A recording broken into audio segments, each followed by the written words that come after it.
Huyu Mama Samia Suluhu aligusa pabaya baada ya kuzungumza kuhusiana mauaji ya mwaka jana na hata kuadvise rais wa Kenya pia kuwa watu wa Kenya ama majenzi ambao watakao andamana. Hapa ali cross the line. Manake nchini Kenya sasa kukaliki na imeongeza uhasama kati ya nchi ya Kenya pamoja naye yeye kiongozi wa Tanzania. Manake wa Tanzania na wa Kenya ni kama mandugu.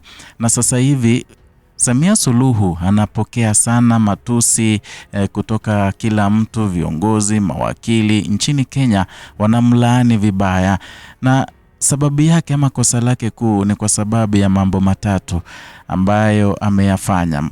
Na haya mambo matatu yamefanya ameitwa muhuni wa kiwango cha juu, ameitwa dikteta wa kiwango cha juu, na sasa hivi ameitwa mtu ambaye ana damu kwenye mikono yake. Kuna ujumbe ambao ulitolewa nchini Kenya na kiongozi mashuhuri, kiongozi ambaye alikuwa naibu rais hapo awali, Rigathi Gachagua. Alizungumza na kusema kwamba Tanzania ina kiongozi na rais ambaye ni dikteta mbaya zaidi, na vile akasema kwamba ana damu kwenye mikono yake, manaka aliua watu mwaka jana. Kisha akasema kwamba uzuri ni kwamba ICC inaendelea kumuwinda na itambana imweke viganjani hivi karibuni.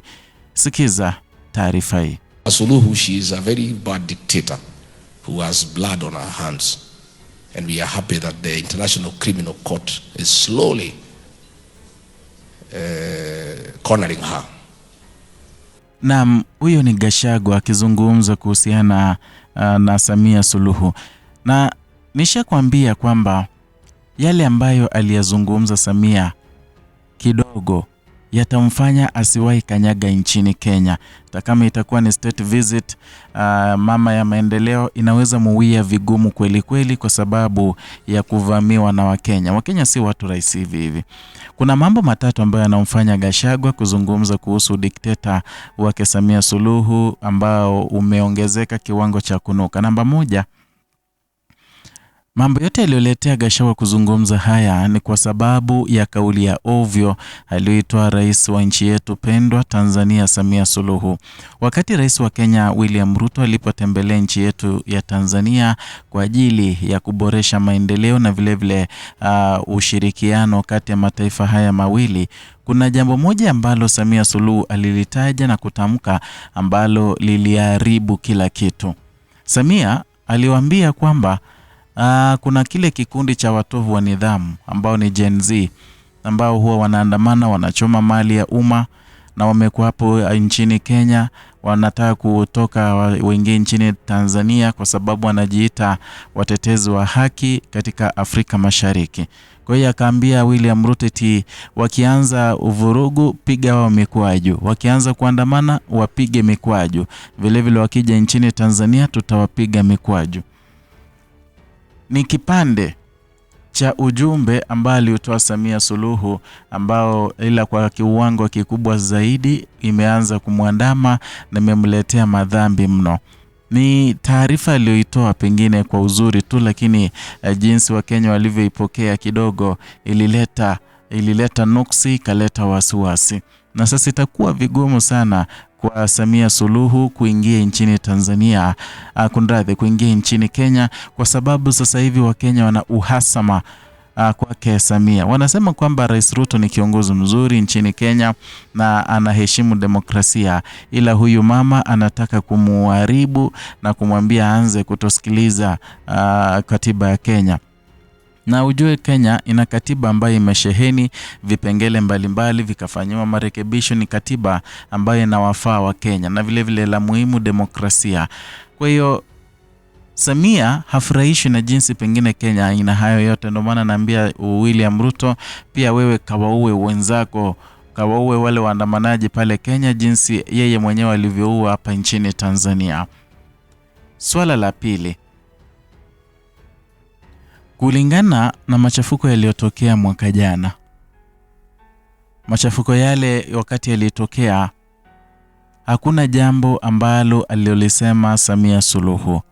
na machafuko yale baada ya uchaguzi, vijana wakajitokeza, vijana wa Kitanzania wakajitokeza kuzungumza na kutoa ujumbe kwamba hawajakubaliana na uchaguzi ule. Kwa hivyo katika ile hali ya kuandamana, Samia Suluhu akawaingia kivibaya, akatuma majeshi kuwapiga risasi, akatumia wahuni kupiga andamanaji risasi. Kwa hivyo at the end of the day tukakuwa na watu wengi sana walioaga dunia, miili katapakaa pote kwenye njia, damu ikamwagika, ikasheheni.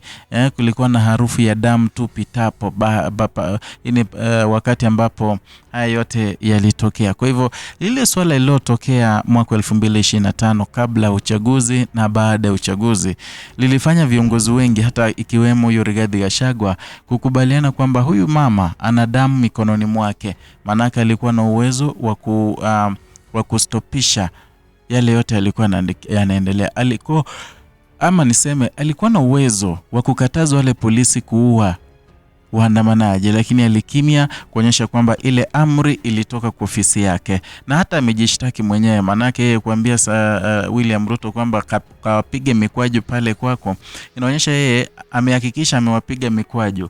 Na ndio maana tuko na utekaji, kwamba mtu anapoenda kinyume anatekwa, anapigwa mikwaju, wengine wanaaga dunia, wengine wanauliwa.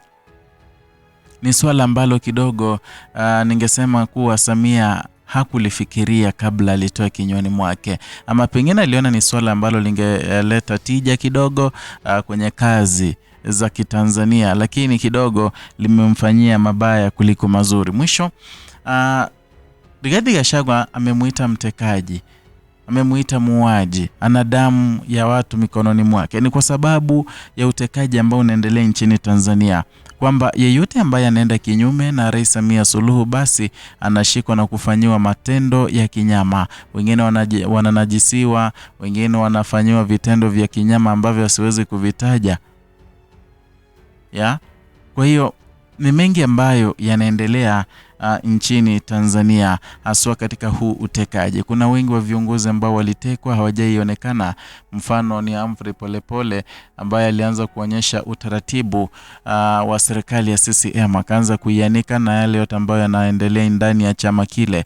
Ni masuala ambayo hawakutaka endelee kusemwa, kwa hiyo alipigiwa dili, akakamatwa na hajaipatikana hadi wa leo. Kwa hivyo jamii yake na watu wa Kitanzania wanahofia pengine hata hayupo hali ama yupo hai. Ni mambo mengi ambayo kidogo yanaleta uoga nchini Tanzania, na kutokana na tetesi kutoka kwa wale ambao wamesha kutekwa nchini Tanzania, ile kutekwa si kuzuri. Manake kunaweza kukupatia trauma, ukue traumatized the whole of your life. Manake kama mwingine Sativa alikuwa anasema kwamba wakati alishikwa alipigwa risasi ya kichwa kisha karushwa kwa mbuga za wanyama. Who does that? Kiongozi mpya anaweza amua, kiongozi ambaye amezaa, kiongozi ambaye ana watoto anaweza amua mtoto wa mwenzake apigwe namna hiyo?